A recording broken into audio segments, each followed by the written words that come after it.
ख्वाहिशों से नहीं गिरते हैं फूल झोली में, कर्म की साख को हिलाना पड़ता है। किस्मत को कोसने से कुछ नहीं होगा, अपने हिस्से का दिया खुद ही जलाना पड़ता है, खुद ही जलाना पड़ता है। आप सभी विद्यार्थियों और साथियों को प्यार भरा नमस्कार। जय हिंद, वंदे मातरम। आप देख रहे हो दीपक लक्ष्य हब चैनल, जहां पर बात सिर्फ आपके लक्ष्य की होती है।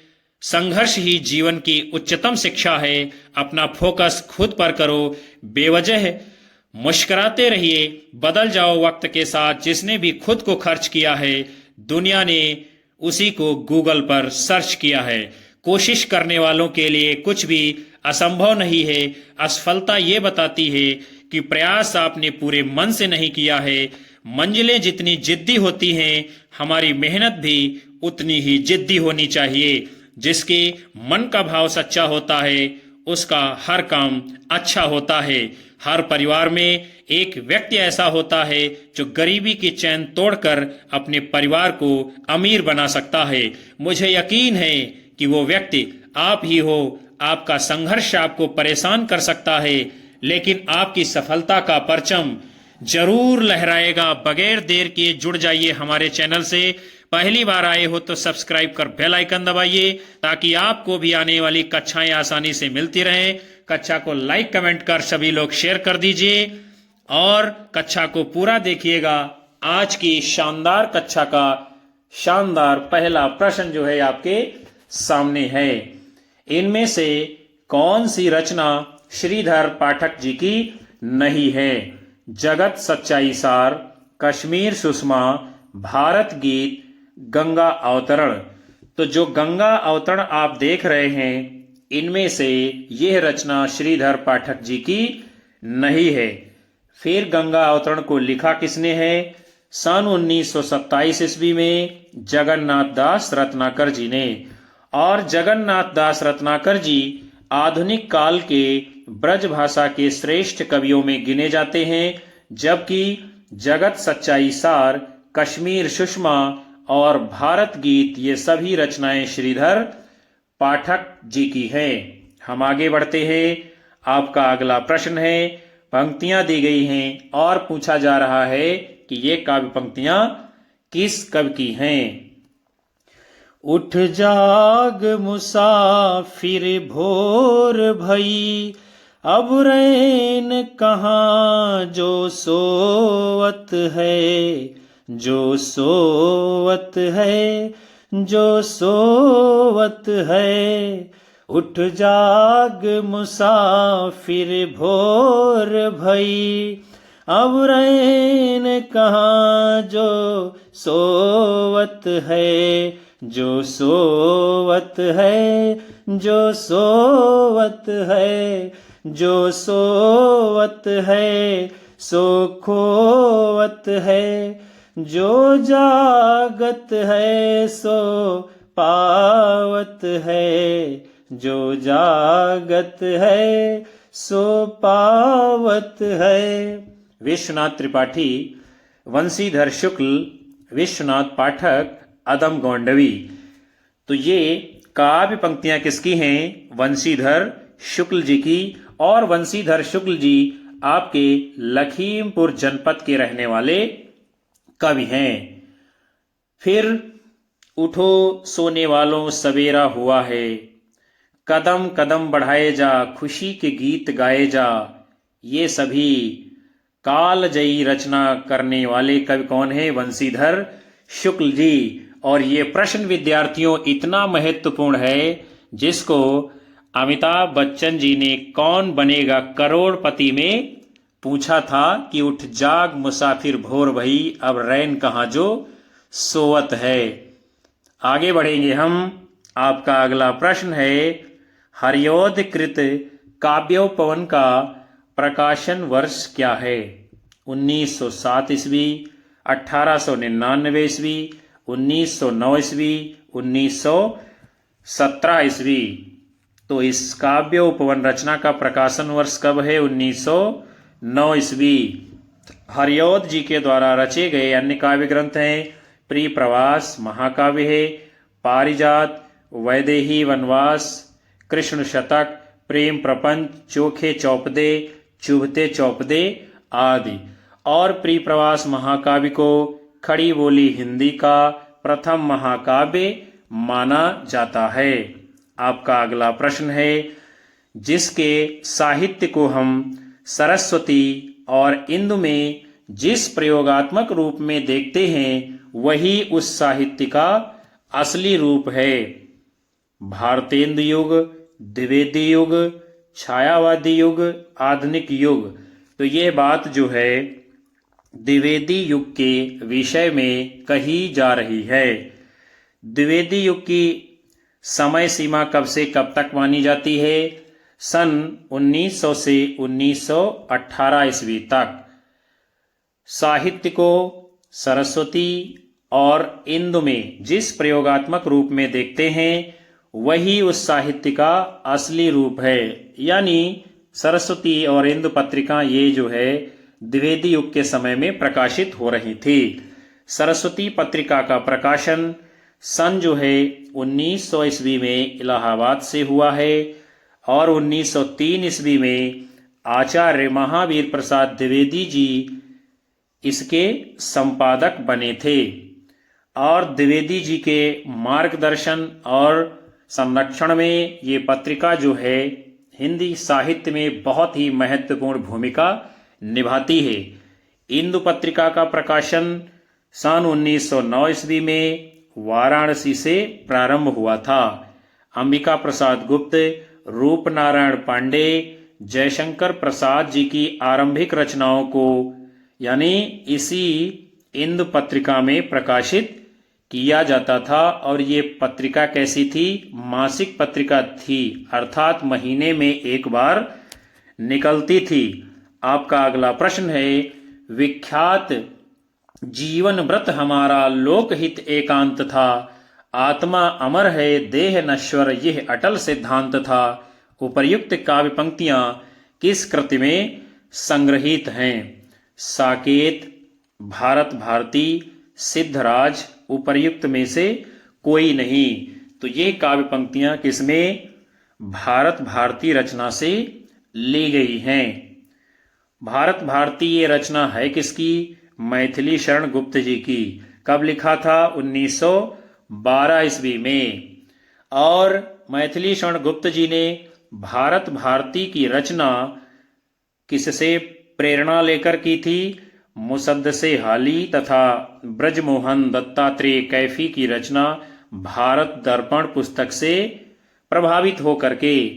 और गुप्त जी की जो रचना भारत भारती है इसी से प्रभावित होकर महात्मा गांधी जी ने इनको राष्ट्र कवि की उपाधि से सम्मानित किया था। फिर आपका अगला प्रश्न है, द्विवेदी युग की कविता है यानी किस प्रकार की कविता है? उपदेशात्मक एवं इतिवृत्तात्मक, प्रकृति चित्रात्मक, नव जागरण परक, नारी चेतनात्मक। तो द्विवेदी युग की जो कविता थी वो कैसी थी? उपदेशात्मक एवं इतिवृत्तात्मक। और उपदेशात्मकता, इतिवृत्तात्मकता ये जो है द्विवेदी युग की बड़ी महत्वपूर्ण विशेषता है। द्विवेदी युग को जागरण सुधार काल भी कहा जाता है और द्विवेदी युग का नामकरण आचार्य महावीर प्रसाद द्विवेदी जी के नाम पर हुआ है। अगला आपका प्रश्न है, मैथिली शरण गुप्त ने इतिहास के उपेक्षित नारी पात्र को किस पुस्तक में प्रतिष्ठित किया? भारत भारती, रंग में भंग, द्वापर, साकेत। तो मैथिली शरण गुप्त जी ने उपेक्षित नारी पात्र यानी उर्मिला को अपने साकेत महाकाव्य में प्रतिष्ठित किया है। हिंदी साहित्य में रामचरित मानस के बाद राम काव्य परंपरा का दूसरा स्तंभ जो ग्रंथ है उसका नाम क्या है? साकेत। भारत भारती, रंग में भंग, द्वापर, यशोधरा, पंचवटी, विकट भट्ट, झंकार, विष्णुप्रिया, सिद्धराज, वैतालिक, पंचवटी ये सभी रचनाएं किसकी हैं? मैथिली शरण गुप्त जी की। हम आगे बढ़ते हैं। आपका अगला प्रश्न है, द्विवेदी युग का एक और नाम है, क्या है देखते हैं। संक्रांति काल, संधि काल, जागरण सुधार काल, गद्य काल। तो द्विवेदी युग का जो दूसरा नाम है वो है आपका जागरण सुधार काल। और यह नाम जो है डॉक्टर नगेंद्र जी ने दिया है, जबकि डॉक्टर राम कुमार वर्मा ने आदिकाल को संधिकाल चारण काल कहा है और शुक्ल जी ने आधुनिक काल को गद्य काल नाम दिया है। फिर आपका अगला प्रश्न है, द्विवेदी युगीन साहित्य में किस प्रवृत्ति की प्रमुखता नहीं है? गद्यात्मकता, काव्यात्मकता, वैचारिकता, इतिवृत्तात्मकता। तो गद्यात्मकता, वैचारिकता, इतिवृत्तात्मकता ये प्रमुख विशेषताएं हैं द्विवेदी युग की, लेकिन काव्यात्मक है। इसके साथ साथ में रूढ़ विद्रोह, मानवतावाद, श्रृंगार की जगह आदर्शवादिता, नारी का उत्थान, इतिवृत्तात्मकता, गद्यात्मकता, वैचारिकता ये सभी प्रधान प्रवृत्तियां द्विवेदी युग में देखने को मिलती हैं। फिर आपका प्रश्न है, राजपूती आन की कथा किस रचना में है? सिद्धराज, रंग में भंग, पंचवटी, साकेत। तो राजपूतानी आन बान शान की कथा जो है किसमें है? रंग में भंग रचना में। और रंग में भंग यह रचना है किसकी? मैथिली शरण गुप्त जी की। आचार्य रामचंद्र शुक्ल जी ने मैथिली शरण गुप्त को सामंजस्यवादी कवि कहा है। गुप्त जी ने अपने आप को कौटुंबिक कवि मात्र कहा है। कौटुंबिक मतलब एक छोटे से परिवार का कवि कहा है। कभी उन्होंने अपने आप को बड़ा कवि या राष्ट्र कवि स्वयं नहीं कहा है। और इन्हें भारत भारती लिखने पर महात्मा गांधी जी ने राष्ट्र कवि की उपाधि से विभूषित किया था। इनके द्वारा रचे गए अन्य काव्य ग्रंथ हैं जयद्रथ वध, किसान, विकट भट्ट, गुरुकुल, साकेत, भारत भारती, झंकार, यशोधरा, सिद्धराज, पंचवटी, द्वापर, विष्णुप्रिया इत्यादि। आगे बढ़ेंगे हम। आपका अगला प्रश्न है, साकेत की कथा का मुख्य संबंध किसके चरित्र विकास से जुड़ा है? राम और सीता, लक्ष्मण और उर्मिला, भरत और मांडवी, लक्ष्मण और सीता। तो साकेत की जो मुख्य कथा का संबंध है कहां से? लक्ष्मण और उर्मिला के चरित्र से। आगे बढ़ेंगे हम। आपका अगला प्रश्न है, मैथिली शरण गुप्त द्वारा रचित जयद्रथ वध क्या है? महाकाव्य, प्रबंध काव्य, खंड काव्य, इनमें से कोई नहीं। तो जयद्रथ वध ये खंड काव्य के अंतर्गत आने वाली रचना है। और किसी महाकाव्य के आंशिक रूप का अनुसरण करने वाली विधा को खंड काव्य कहते हैं। मैथिली शरण गुप्त जी ने जो जयद्रथ वध लिखा है इसमें महाभारत के अर्जुन द्वारा जयद्रथ के वध किए जाने की घटना का चित्रण किया है।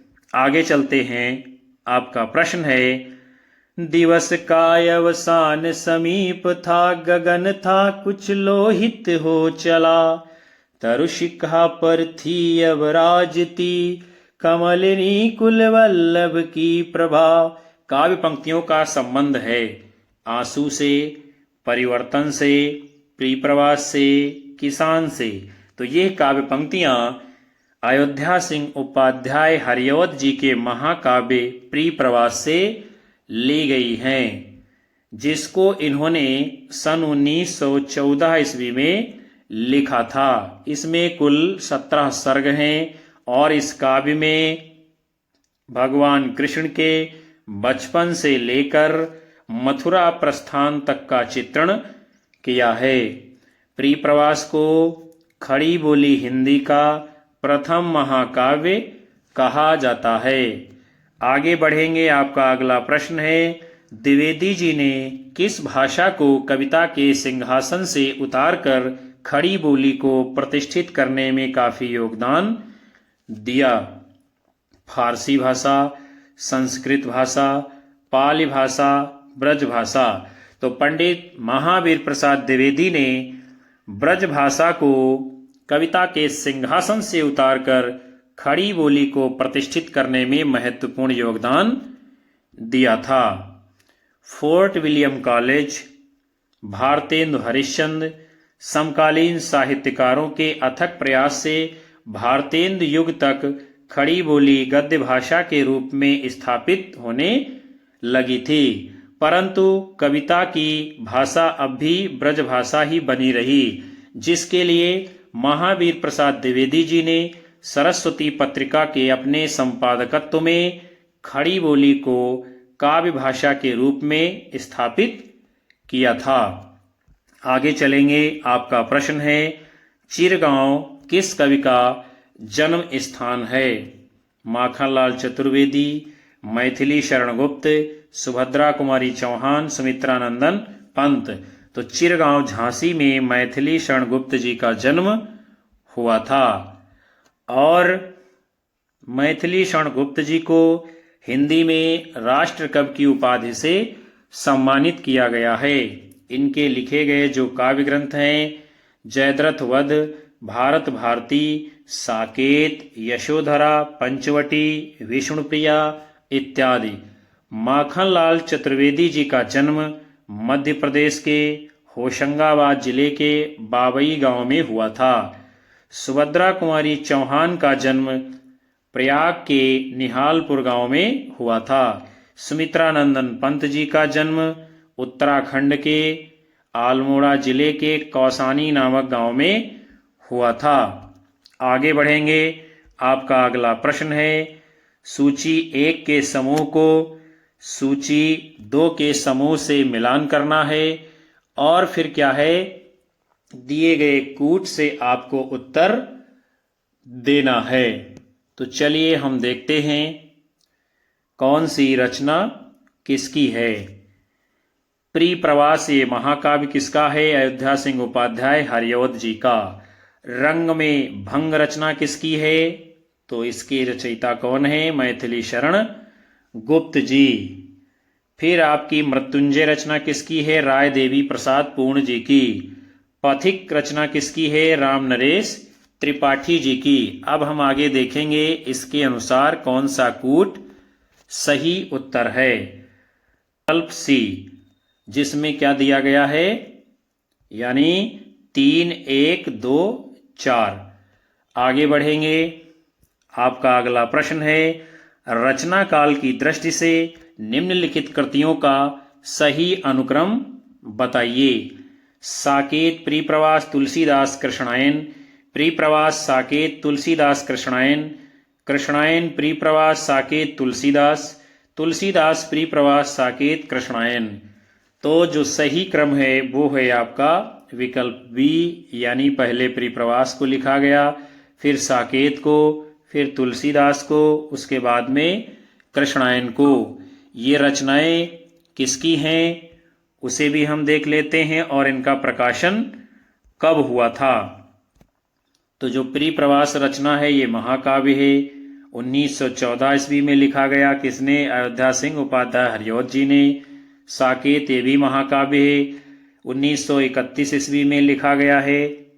किसने लिखा है? मैथिली शरण गुप्त जी ने। तुलसीदास रचना 1938 ईस्वी में सूर्यकांत त्रिपाठी निराला जी ने लिखी है। कृष्णायन 1943 ईस्वी में द्वारिका प्रसाद जी ने लिखी है।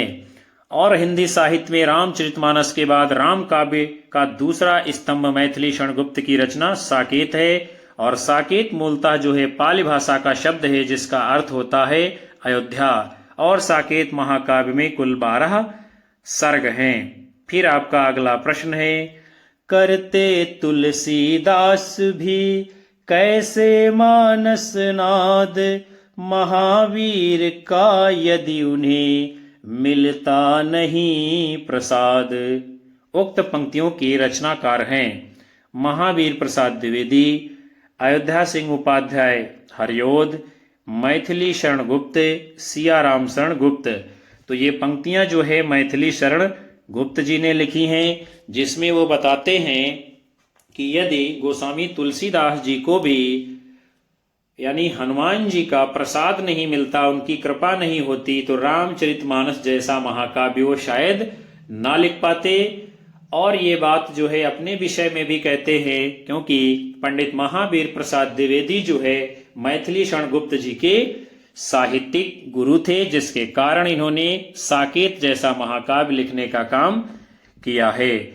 मैथिली शरण गुप्त की जो कृतियां हैं, भारत भारती, पंचवटी, जयद्रथ वध, साकेत, यशोधरा, झंकार, जय भारत, विष्णुप्रिया, द्वापर इत्यादि।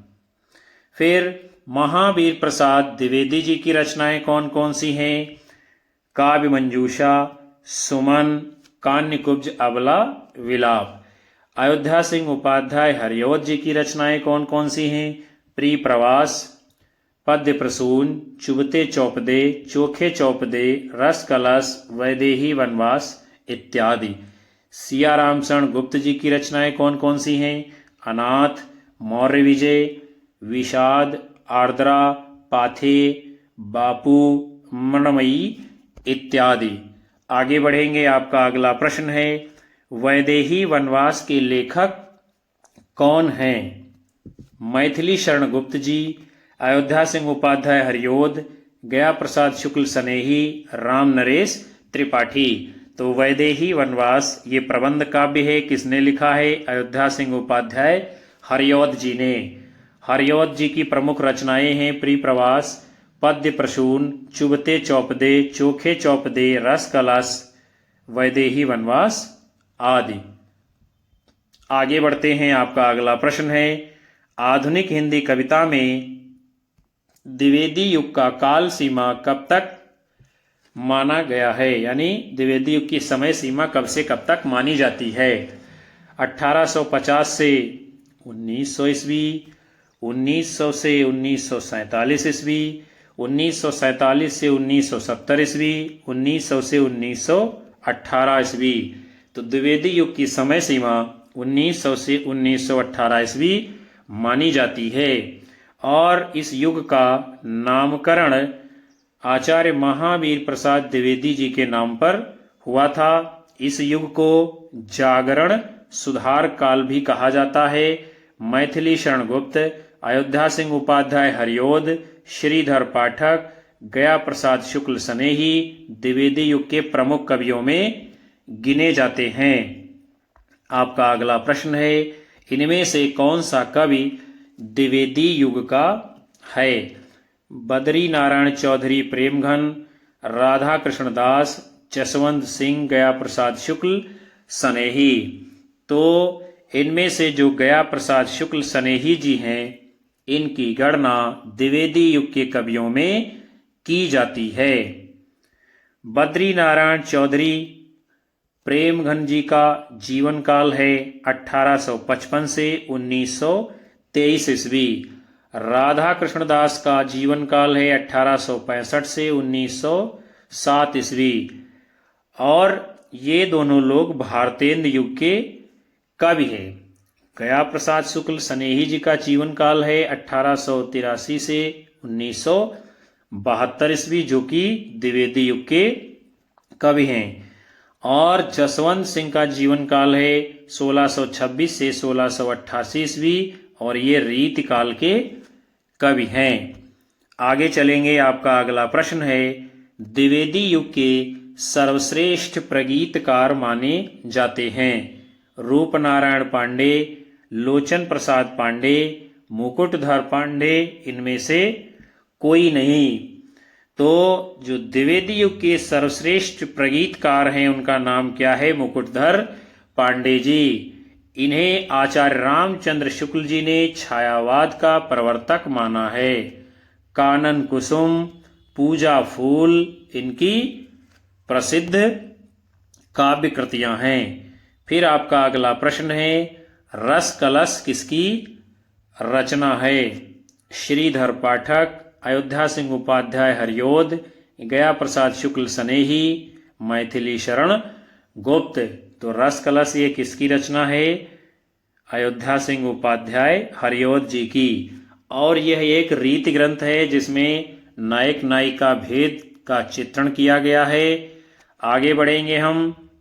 गुणवंत हेमंत, यह रचना किसकी है? श्रीधर पाठक जी की। भारत भारती रचना किसकी है? मैथिली शरण गुप्त जी की। प्रेम पचीसी किसने लिखा है? गया प्रसाद शुक्ल सनेही जी ने। आपका अगला प्रश्न है, मैथिली शरण गुप्त की प्रतिभा का विकास सर्वाधिक किस साहित्य के रूप में देखने को मिलता है? नाटककार के रूप में, प्रबंधकार के रूप में, प्रगीतकार के रूप में, मुक्तककार के रूप में। तो मैथिली शरण गुप्त की प्रतिभा का विकास सबसे अधिक जो है प्रबंधकार के रूप में देखने को मिलता है। और आधुनिक युग में प्रबंध काव्य की विलोपमान परंपरा का संरक्षण जो है मैथिली शरण गुप्त जी ने किया है। गुप्त जी की प्रमुख रचनाएं हैं रंग में भंग 1909 ईस्वी, जयद्रथ वध 1910 ईस्वी, किसान 1917 ईस्वी, विकट भट्ट 1929 ईस्वी, गुरुकुल 1929 ईस्वी, साकेत महाकाव्य 1931 ईस्वी, भारत भारती 1912 ईस्वी, झंकार 1929 ईस्वी, यशोधरा 1932 ईस्वी, द्वापर 1936 ईस्वी, जय भारत 1952 ईस्वी, पंचवटी 1925 ईस्वी और हिडिंबा, ये सभी रचनाएं मैथिली शरण गुप्त जी की हैं। आपका अगला प्रश्न है, निम्नलिखित में से मैथिली शरण गुप्त की कौन सी रचना नायिका प्रधान नहीं है? यशोधरा, पंचवटी, साकेत, विष्णुप्रिया। तो इनमें से जो पंचवटी है ये रचना नायिका प्रधान नहीं है, जबकि यशोधरा, साकेत, विष्णुप्रिया ये तीनों रचनाएं नायिका प्रधान हैं। पंचवटी की रचना गुप्त जी ने कब की है? 1925 ईस्वी में। साकेत महाकाव्य की रचना 1931 ईस्वी में। यशोधरा 1932 ईस्वी में। विष्णुप्रिया 1957 ईस्वी में। यशोधरा में महात्मा गौतम बुद्ध की पत्नी यशोधरा का वर्णन नायिका के रूप में किया है। साकेत महाकाव्य में लक्ष्मण की पत्नी उर्मिला का वर्णन नायिका के रूप में है। विष्णुप्रिया में पश्चिम बंगाल के प्रसिद्ध संत चैतन्य महाप्रभु जी की पत्नी विष्णुप्रिया का नायिका के रूप में चित्रण किया है, अर्थात ये सभी रचनाएं नायिका प्रधान हैं। जबकि पंचवटी नायक प्रधान रचना है जिसके नायक कौन है? लक्ष्मण जी। और इसी रचना में क्या है? लक्ष्मण जी ने सुपर्णखा की नाक काट ली थी। आपका अगला प्रश्न है, रंग में भंग नामक काव्य कृति के रचयिता कौन है? भिखारी दास, मलूक दास, मैथिली शरण गुप्त, तुलसीदास। तो रंग में भंग यह काव्य कृति किसकी है? मैथिली शरण गुप्त जी की, जिसपे राजपूतानी आन बान शान शौकत देखने को मिलती है। मैथिली शरण गुप्त की अन्य रचनाएं हैं साकेत, यशोधरा, किसान, सिद्धराज प्लासी का युद्ध, जयद्रथ वध, पंचवटी इत्यादि। आगे बढ़ते हैं हम। आपका अगला प्रश्न है, साकेत महाकाव्य का सर्वाधिक मार्मिक सर्ग इनमें से कौन सा है? षष्ठ, सप्तम, अष्टम, नवम। तो साकेत महाकाव्य का जो और मार्मिक सर्गों में जिसकी गणना होती है वो आपका नवम सर्ग भी है। और ये रचना राष्ट्र कवि मैथिली शरण गुप्त जी की है, जो कि महाकाव्य के अंतर्गत आती है। मैथिली शरण गुप्त जी ये राम भक्त कवि थे। साकेत राम कथा पर आधारित महाकाव्य है, जिसके नवम सर्ग में उर्मिला का विरह वर्णन बहुत ही मार्मिक ढंग से प्रस्तुत किया गया है। यह उनकी मौलिक उद्भावना है, क्योंकि उर्मिला राम कथा की उपेक्षित पात्र रही हैं। आठवें सर्ग में कैकेयी का पश्चाताप दिखाकर गुप्त जी ने अपनी मौलिक प्रतिभा का परिचय दिया है। गुप्त जी ने लगभग 40 कृतियां लिखी हैं, जिनमें प्रमुख हैं जयद्रथ वध, भारत भारती, पंचवटी, झंकार, साकेत, यशोधरा, द्वापर, जय भारत, विष्णुप्रिया इत्यादि। आगे बढ़ते हैं हम। आपका अगला प्रश्न है, अयोध्या सिंह उपाध्याय हरिऔध द्वारा लिखित काव्य ग्रंथ कौन सा है? पथिक, कनुप्रिया, चोखे चौपदे, वासव दत्ता। तो जिस काव्य को अयोध्या सिंह उपाध्याय हरिऔध जी ने लिखा है वो है आपका चोखे चौपदे। रस कलश, वैदेही वनवास, चुभते चौपदे, पद्य प्रसून, प्रिप्रवास, ये सभी रचनाएं किसकी हैं? अयोध्या सिंह उपाध्याय हरिऔध जी की। पथिक राम नरेश त्रिपाठी की रचना है। कनुप्रिया धर्मवीर भारती की रचना है। वासव दत्ता सोहनलाल द्विवेदी जी की रचना है। आपका प्रश्न है, द्विवेदी युग के संपूर्णतः प्रतिनिधि कवि कौन है? श्रीधर पाठक, हरिऔध, मैथिली शरण गुप्त, इनमें से कोई नहीं। तो द्विवेदी युग के संपूर्ण अर्थात पूरी तरीके से जो प्रतिनिधि कवि माने जाते हैं उनका नाम है मैथिली शरण गुप्त जी। भारत भारती, साकेत, यशोधरा, पंचवटी, जय भारत, झंकार, द्वापर, जयद्रथ वध, ये सभी रचनाएं राष्ट्रकवि मैथिली शरण गुप्त जी की हैं। आगे बढ़ते हैं हम। आपका अगला प्रश्न है, भारत भारती में किस भावना की रूपरेखा प्रस्तुत है? दैन्य भावना, राष्ट्रीय भावना, प्रेम भावना, भक्ति भावना। तो भारत भारती रचना में क्या है? राष्ट्रीय भावना जो है पुरजोर तरीके से दिखाई गई है और ये रचना मैथिली शरण गुप्त जी की है। इसको 1912 ईस्वी में लिखा गया था और राष्ट्रीय चेतना के साथ साथ भारत भारती में भारत के अतीत का गौरवगान भी किया गया है। आपका अगला प्रश्न है, रत्नाकर कृत गंगा अवतरण किस छंद में लिखा गया है? चौपाई, दोहा, रोला, घनाक्षरी। तो जगन्नाथ दास रत्नाकर जी की जो रचना है गंगा अवतरण, इसको रोला छंद में लिखा गया है। इनकी जो अन्य रचनाएं हैं, ऊधव शतक, हरिश्चंद्र, हिंडोला, श्रृंगार लहरी, कलकाशी आदि। रत्नाकर जी ने अंग्रेजी के विद्वान पोप के एसे ऑन क्रिटिसिज्म का रोला छंद में समालोचना आदर्श के शीर्षक से अनुवाद किया था। आपका अगला प्रश्न है, भक्ति काल में गृहस्थ जीवन का जैसा सुंदर चित्रण सूरदास में मिलता है वैसा ही आधुनिक काल के किस कवि में मिलता है? हरिऔध, जगन्नाथ दास रत्नाकर, निराला, मैथिली शरण गुप्त। तो भक्ति काल में गृहस्थ जीवन का जैसा सुंदर चित्रण सूरदास के काव्य में देखने को मिलता है वैसा ही आधुनिक काल में जगन्नाथ। भक्ति काल में गृहस्थ जीवन का जैसा सुंदर चित्रण सूरदास में मिलता है वैसा ही आधुनिक काल में मैथिली शरण गुप्त जी के काव्य में देखने को मिलता है। आगे बढ़ते हैं। राष्ट्र कवि मैथिली शरण गुप्त जी ने अपनी रचनाओं में सामाजिक जागरूकता, राष्ट्रीय चेतना, नैतिक मूल्यों पर आदि बल दिया है। भारत भारती, पंचवटी, जयद्रथ वध, साकेत, यशोधरा, झंकार, जय भारत, विष्णुप्रिया आदि गुप्त जी की प्रमुख रचनाएं हैं। प्रिप्रवास, चुभते चौपदे, वैदेही वनवास, रस कलश, ये सभी रचनाएं अयोध्या सिंह उपाध्याय हरिऔध जी की हैं।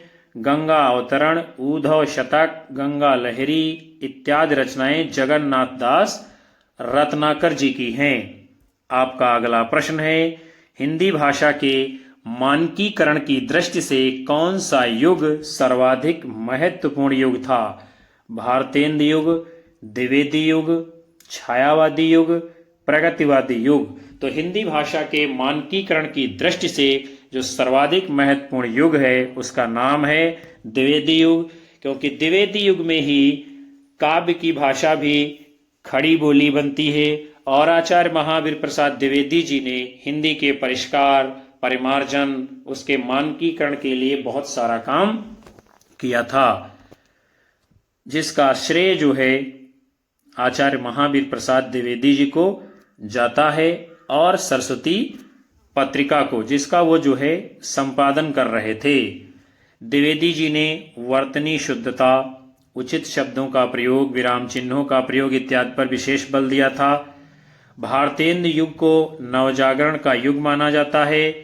यह गद्य के विकास का काल माना जाता है। प्रायः सभी आधुनिक युग यानी गद्य विधाओं के विकास इसी काल में होते हैं। हिंदी कविता में मुक्तक छंद का प्रवेश छायावाद की देन है। परंपरा से हटकर नए भावबोधों का प्रकाशन प्रगतिवाद की प्रमुख उपलब्धि है और इस प्रगतिवाद के ऊपर मार्क्सवाद का प्रभाव भी देखने को मिलता है। आपका प्रश्न है, किसान के रचनाकार कौन हैं? मैथिली शरण गुप्त, निराला, हरियोध प्रसाद। तो किसान रचनाएं किसकी है? मैथिली शरण गुप्त जी की। रंग में भंग, जयद्रथ वध, विकट भट्ट, प्लासी का युद्ध, गुरुकुल, साकेत, पंचवटी, सिद्धराज, यशोधरा, ये सभी रचनाएं किसकी हैं? मैथिली शरण गुप्त जी की। और भारत भारती, जयद्रथ वध, झंकार, यशोधरा, जय भारत, विष्णुप्रिया, अनग, ये मैथिली शरण गुप्त जी की अन्य रचनाएं हैं। 1912 ईस्वी में प्रकाशित भारत भारती कृति गुप्त जी की राष्ट्रीय चेतना की प्रमुख स्वर मानी गई है। साकेत राम कथा पर आधारित इनका महाकाव्य है। यशोधरा गौतम बुद्ध के गृह त्याग की घटना पर आधारित काव्य ग्रंथ है। आपका अगला प्रश्न है, साकेत में कितने सर्ग हैं? 15, 11, 12, 7। तो साकेत महाकाव्य में 12 सर्ग हैं। किसने लिखा था? राष्ट्र कवि मैथिली शरण गुप्त जी ने। ये राम कथा पर आधारित काव्य ग्रंथ है। इसमें राम कथा में उपेक्षित नारी पात्र उर्मिला को प्रमुखता दी गई है और विशेष रूप से लक्ष्मण की पत्नी उर्मिला के त्याग को दर्शाया गया है। रंग में भंग, जयद्रथ वध, किसान, विकट भट्ट, भारत भारती, यशोधरा, द्वापर, वैतालिक, पंचवटी, ये सभी रचनाएं मैथिली शरण गुप्त जी की हैं। आपका अगला प्रश्न है, क्षत्रिय उठो अब तो कुयश की कालिमा को मेट दो, कालिमा को मेट दो, निज देश को जीवन सहित तन मन तथा धन भेंट दो, तन मन तथा धन भेंट दो। वैश्यों सुनो व्यापार सारा, मिट चुका है देश का, सब मिट चुका है देश का। सब धन विदेशी हर रहे हैं, पार क्या है क्लेश का, पार क्या है क्लेश का। क्षत्रिय उठो अब तो कुयस की कालिमा को मेट दो, तन मन तथा धन भेंट दो, तन मन तथा धन भेंट दो। भारतेंदु हरिश्चंद्र, मैथिली शरण गुप्त, प्रताप नारायण मिश्र, रामधारी सिंह दिनकर। तो ये है काव्य पंक्तियां किसकी हैं? मैथिली शरण गुप्त जी की। जिसमें वो बताते हैं कि हे देश के हमारे क्षत्रियों, उठो और इस देश में जो कालिमा लगी हुई है, जो देश के माथे पर कलंक लगा हुआ है, जो कुएस लगा है, उसको क्या है, अपनी वीरता से, अपनी वीरता की तलवारों की चमक से मिटा दीजिए और इस देश के लिए तन मन धन से सेवा करिए, जो कुछ भी है अपने देश को समर्पित कर दीजिए। और वैश्यों यानी व्यापारियों से क्या कहते हैं, इस देश का सारा व्यापार समाप्त हो चुका है, तो सारे धन से इस देश को समृद्धशाली बना दीजिए, क्योंकि उस समय क्या है, हमारे देश का सारा धन वैभव ऐश्वर्य जो है विदेशी लोग अपने देशों में ले जाने का काम कर रहे थे और हमारे देश में समस्या ही समस्या जन्म ले रही थी। आगे बढ़ेंगे हम।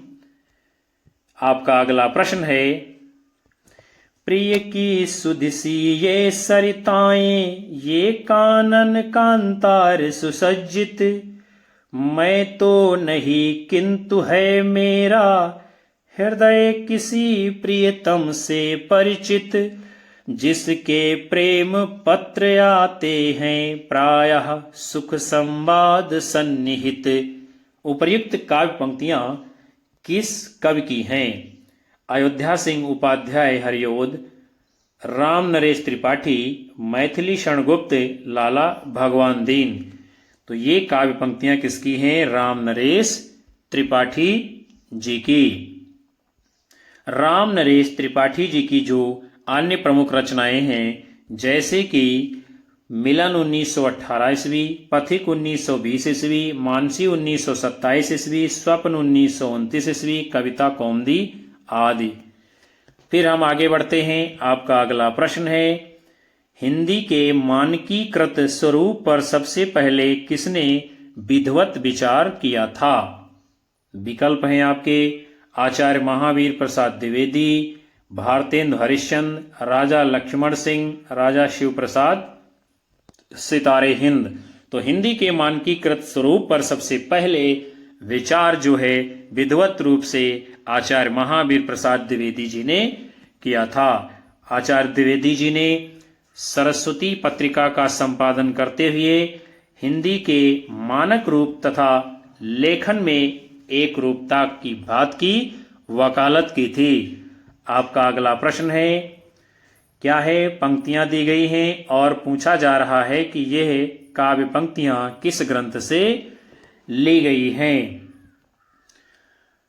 अधिकार खोकर बैठ रहना यह महादुष्कर्म है, अधिकार खोकर बैठ रहना यह महादुष्कर्म है, न्यायार्थ अपने बंध को भी दंड देना धर्म है, न्यायार्थ अपने बंध को भी दंड देना धर्म है। जयद्रथ वध, कुरुक्षेत्र, द्वापर, रसमृथि। तो ये काव्य पंक्तियां जो है मैथिली शरण गुप्त जी की रचना जयद्रथ वध से ली गई हैं, जिसमें गुप्त जी बताते हैं कि क्या है, जो आपको अधिकार मिले हुए हैं उनको क्या है, खो देना, ये सबसे बड़ा दुष्कर्म यानी कि महापाप है। और यदि आप न्याय के तराजू पर बैठे हैं, न्याय करने के लिए बैठे हैं, तो न्याय के समय जो है कोई अपना सगा मित्र हितैषी परिवार के बंधु बांधव अर्थात सगा भाई भी आपका हो तो उसको भी दंड देना चाहिए, क्योंकि क्या है, न्याय करने वाले का ये धर्म है कि उसमें कोई भी आड़े आ जाइए, सबके साथ जो है एक समान व्यवहार करना चाहिए। आपका अगला प्रश्न है, हम कौन थे, क्या हो गए हैं और क्या होंगे अभी, आओ विचारें आज मिलकर ये समस्याएं सभी। उपर्युक्त काव्य पंक्तियां किस कवि की हैं? रामधारी सिंह दिनकर, मैथिली शरण गुप्त, माखनलाल चतुर्वेदी, बालकृष्ण शर्मा, नवीन। तो ये काव्य पंक्तियां किसने लिखा है? मैथिली शरण गुप्त जी ने। और ये कहां से ली गई हैं? भारत भारती रचना से।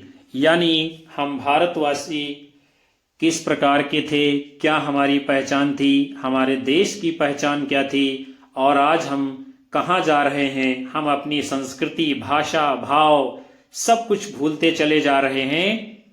तो गुप्त जी ये बताना चाहते हैं कि हम सभी को मिल करके इन समस्याओं पर विचार करना होगा और इसका जो उचित समाधान हो उसको अपने जीवन में उतारना होगा। आपका अगला प्रश्न है, प्रकाशन वर्ष की दृष्टि से मैथिली शरण गुप्त के काव्य ग्रंथों का सही अनुक्रम क्या है। चलिए हम देख लेते हैं। तो सबसे पहले है आपका विष्णुप्रिया पंचवटी जयद्रथ वध, दूसरा है जयद्रथ वध पंचवटी यशोधरा विष्णुप्रिया। आगे बढ़ेंगे, आपका अगला है पंचवटी जयद्रथ वध विष्णुप्रिया यशोधरा, और फिर है जयद्रथ वध यशोधरा पंचवटी विष्णुप्रिया। तो इसका जो सही उत्तर होगा विकल्प बी होगा, जो कि ऊपर जा चुका है। हम इनका जो है प्रकाशन वर्ष देखेंगे जिसके अनुसार ये उत्तर सही माना गया है। जयद्रथ वध 1910 ईस्वी में, पंचवटी 1925 ईस्वी में, यशोधरा 1932 ईस्वी में, विष्णुप्रिया 1957 ईस्वी में, और ये सभी रचनाएं हैं किसकी, मैथिली शरण गुप्त जी की। आगे बढ़ेंगे, आपका अगला प्रश्न है, निम्नलिखित में से कौन सी विशेषता द्विवेदी युगीन काव्य की नहीं है। इतिवृत्तात्मकता, सुधारवाद, काव्य भाषा के रूप में खड़ी बोली की प्रतिष्ठा, स्वानुभूति की प्रत्यक्ष विवृत्ति। तो इतिवृत्तात्मकता, सुधारवाद, काव्य भाषा के रूप में खड़ी बोली की प्रतिष्ठा, ये सभी विशेषताएं द्विवेदी युग की हैं, लेकिन स्वानुभूति की प्रत्यक्ष विवृत्ति ये विशेषता जो है द्विवेदी युग की नहीं है, और यही आपका सही उत्तर भी है। आपका अगला प्रश्न है, भारत भारती किसकी रचना है।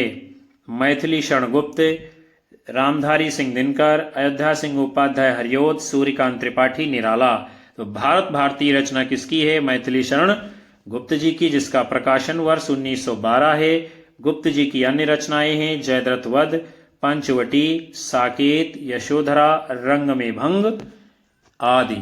तो आज की कक्षा को हम यहीं पर समाप्त करते हैं, जिसमें आप सभी ने हिंदी साहित्य के इतिहास के अंतर्गत द्विवेदी युग के बड़े ही महत्वपूर्ण प्रश्नों की सीरीज को देखा। ऐसे प्रश्नों को देखा जो भारतवर्ष की विभिन्न परीक्षाओं में आए हुए हैं और आपकी आने वाली सभी परीक्षाओं में हूबहू टकराने वाले हैं। मैं उम्मीद करूंगा कि ये सत्र आपको पसंद आएगा।